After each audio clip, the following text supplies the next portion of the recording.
Hi chess fans, we look at the game between Liren with white and Levon Aronian with black, played in round 2 of the World Cup 2017 finals. And we have a Catalan again. After g3, black plays d5, Liren replies with bishop g2, and now bishop e7. The main plan is to first lure the bishop to d2 in this position, but Levon decides to play bishop e7, also main move. And the game continued, knight f3, castle, castle, takes, a typical Catalan takes, because this bishop is not available to take this pawn. So taking here is good for black. And on the other hand, white doesn't like to take here because it would free up white's bishop here and allow the structure. So very topical move, d takes c. White now has to worry about winning this pawn back. Queen c2 is the main plan. And in this position, a6 forces white's hand to take this pawn. And in this position, one plan is to take directly. And this would allow black to play b5, and if the queen moves away, route the bishop to the long diagonal. And the other move that's played here is a4, trying to prevent this plan for now. This is what Liren played in the game.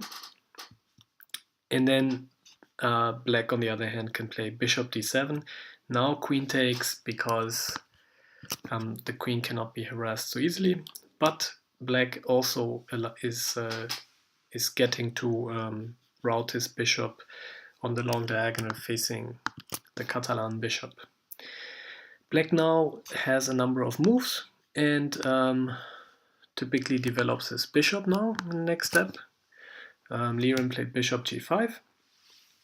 And what can black do in this position? A little Catalan theory.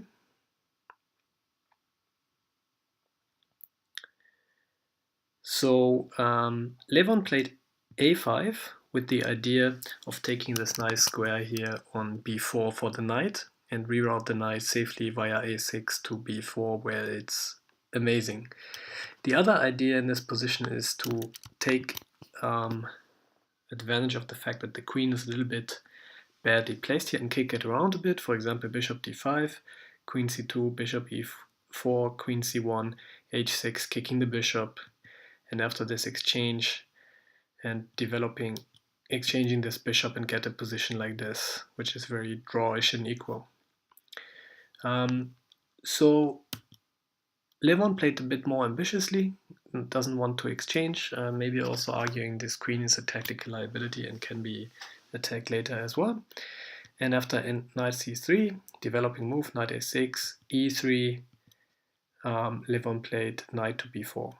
Now this e3 move in this position that Liren played is not the main move. The standard idea is to exchange this bishop here and gain control over the e4 square. So white is giving up his bishop for the knight, which is now not controlling the e4 square anymore, and then play e4, getting a strong center, and then centralizing the rooks.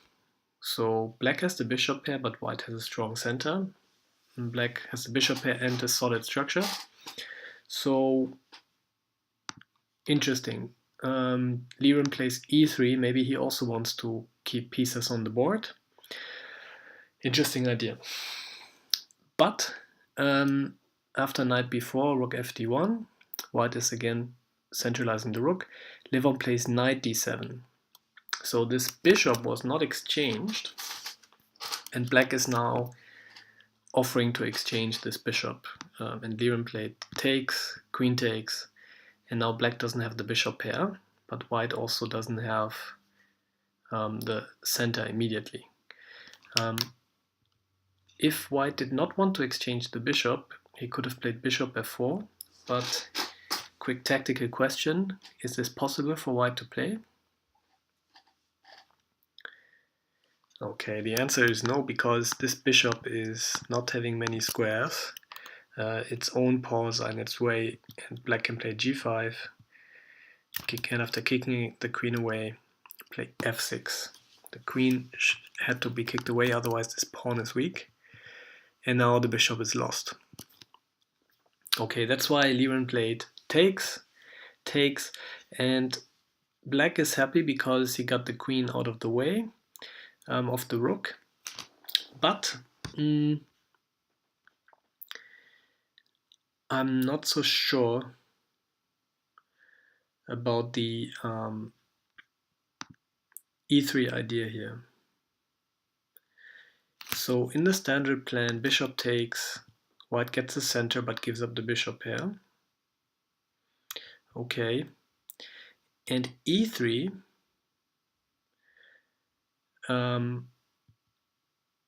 keeps the bishop pair, and if black plays knight to d7, white gets the center, but black doesn't have the bishop pair. So maybe e3 is actually quite a strong move, because white can still take the center later, and it's not so clear if black has enough resources against this once the bishop pair is gone.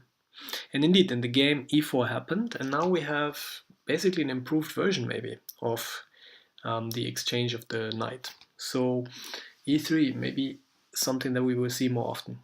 Okay, the game continued. Rook f d8, rook d2, knight b6, kicking the queen away, and now white has an almost perfect center here.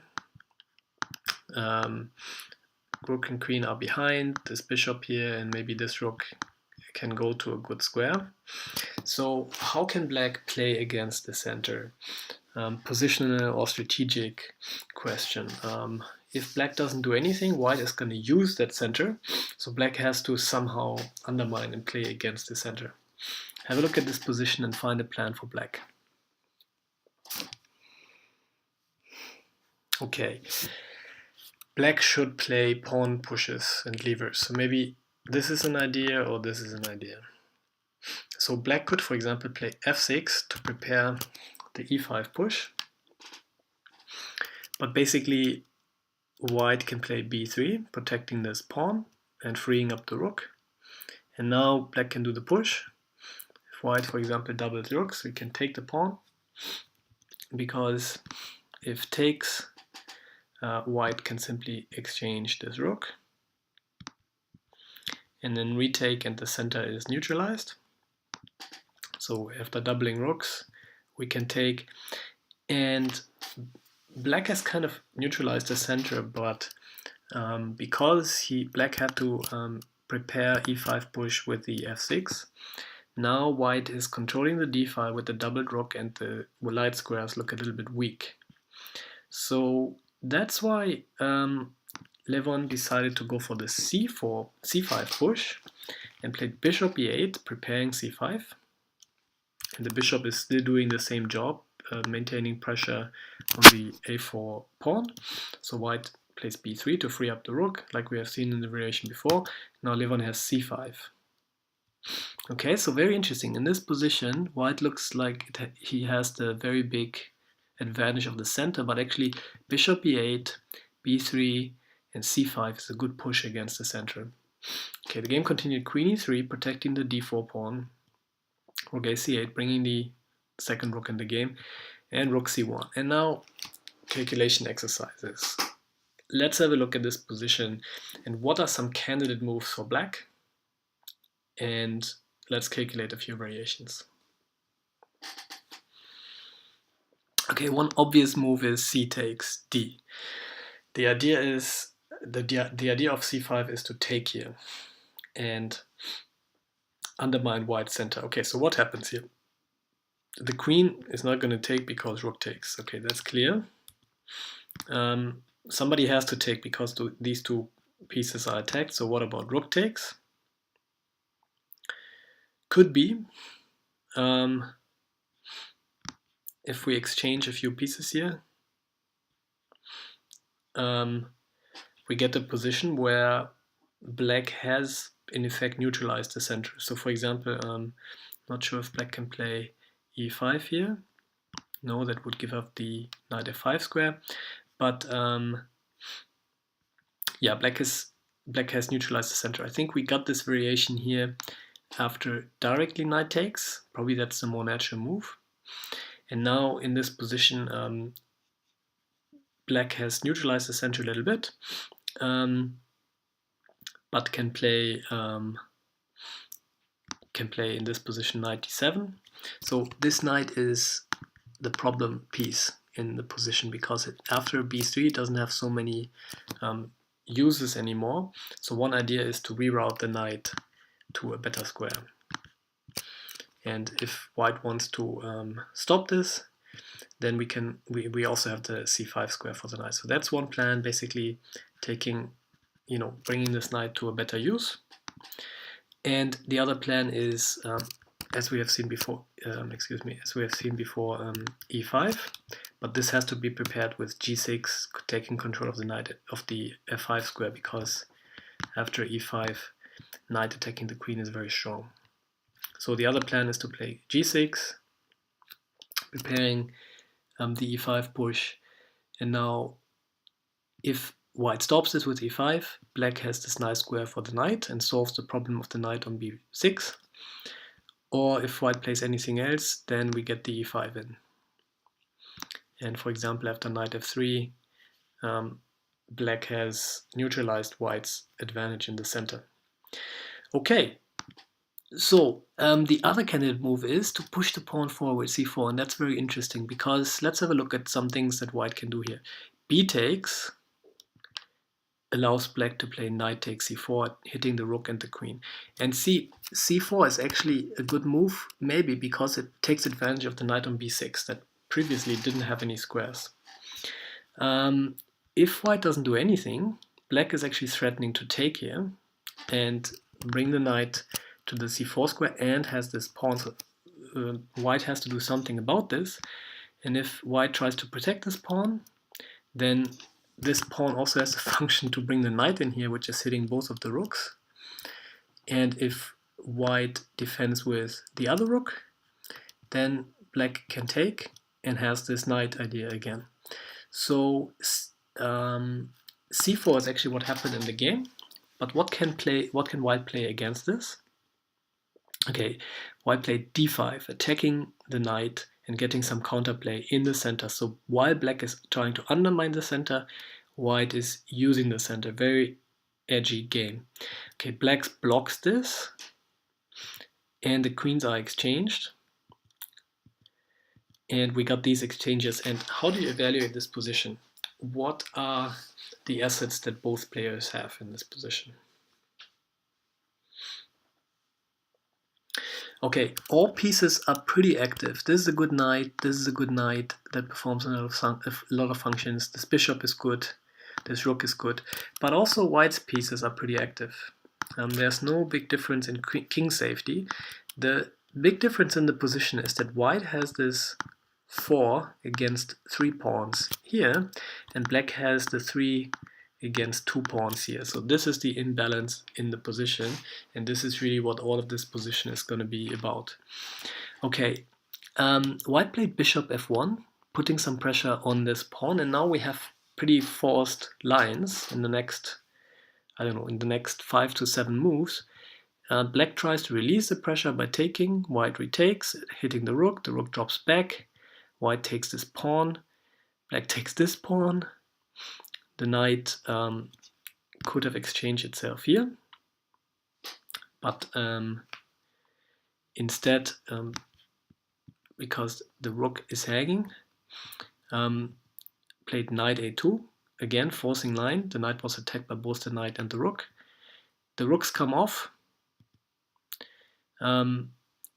This knight is being attacked,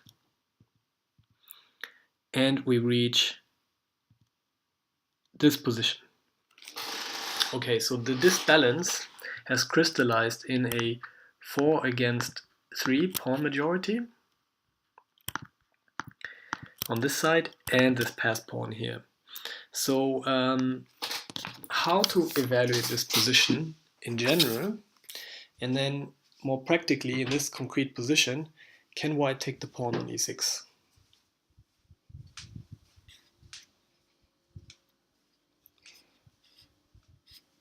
Okay, so let's have a look if white can take this pawn on e6 first.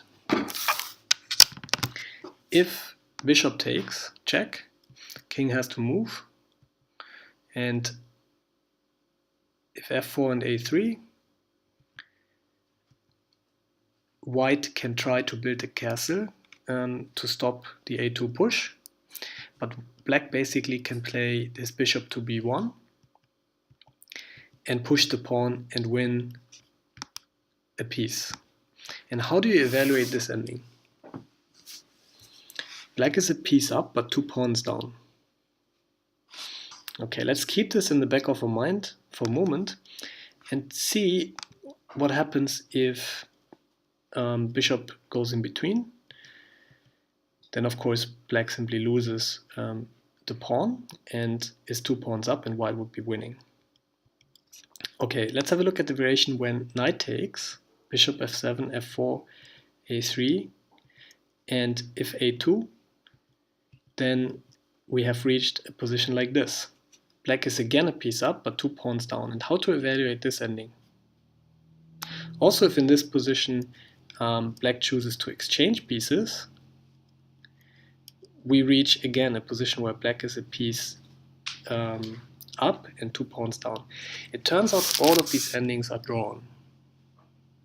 And the simple point is that, white only needs to exchange those 2 pawns and the game is drawn for white.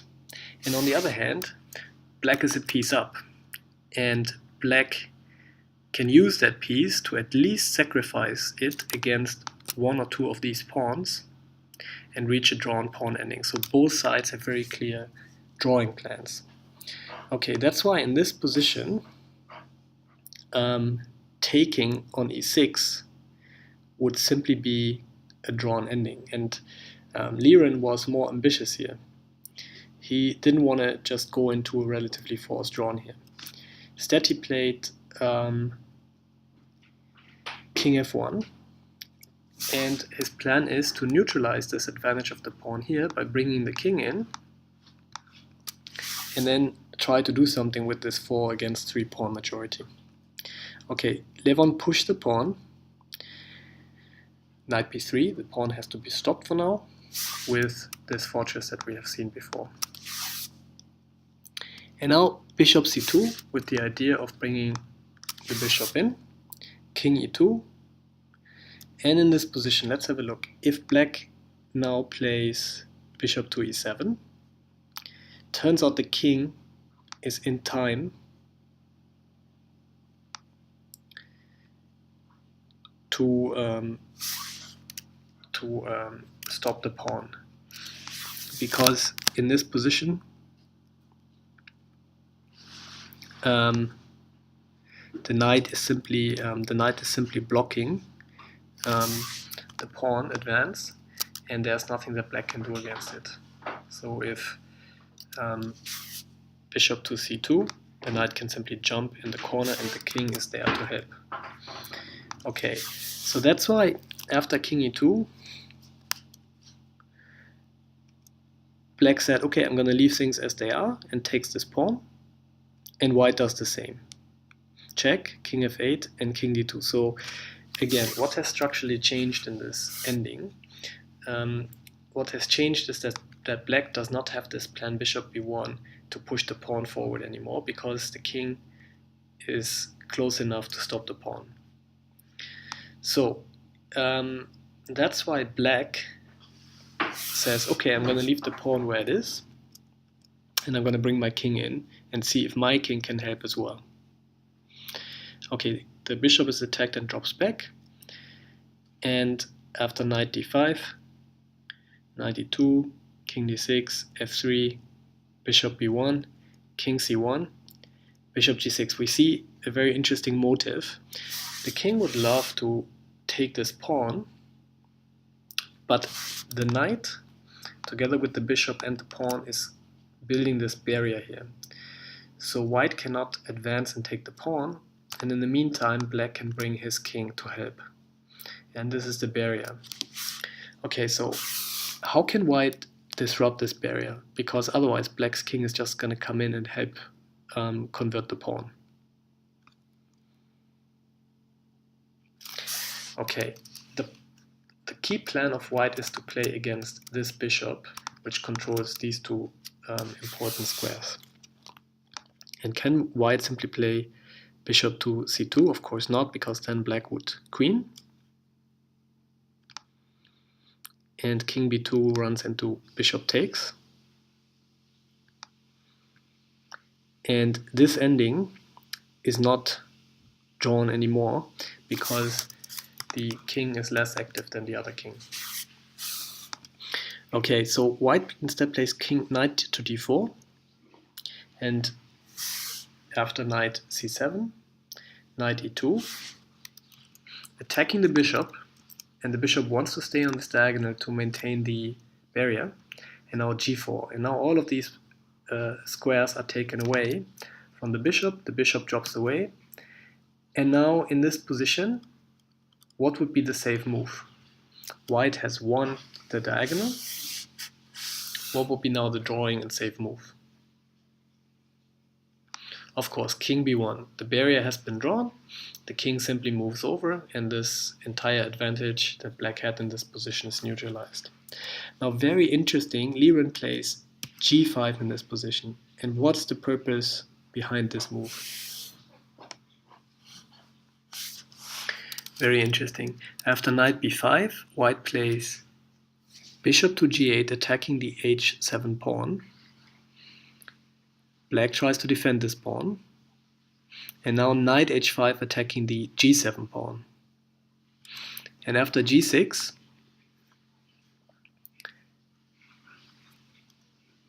knight to g3, bishop to d3. White has won a pawn. Okay, so this was the whole idea behind g5. Liren saw the opportunity to win a pawn. But is this of any use to him? So let's have a look. Black, the game continued knight to d4, attacking this pawn. And what if white tries to save this pawn? Turns out, the problem is, white was winning this pawn with the bishop, but this bishop is now out of the play, and so is this knight. And black can give a check, and king d1 only move, and queen this pawn. The problem is that those two pieces are too far away. Winning the pawn has created this balance that black can take advantage of. So white actually cannot save this pawn, but instead in the game played knight e4, and after the king wants to move closer to the pawn anyways, the king moved to b4, bishop g8, black simply won back the pawn. And after knight f6, king c5, h3, again, in this position, can black simply take this pawn? Okay, after h4, knight e4, knight d5, bishop c4, knight e7, attacking this pawn. The only thing that we reach is a drawn ending.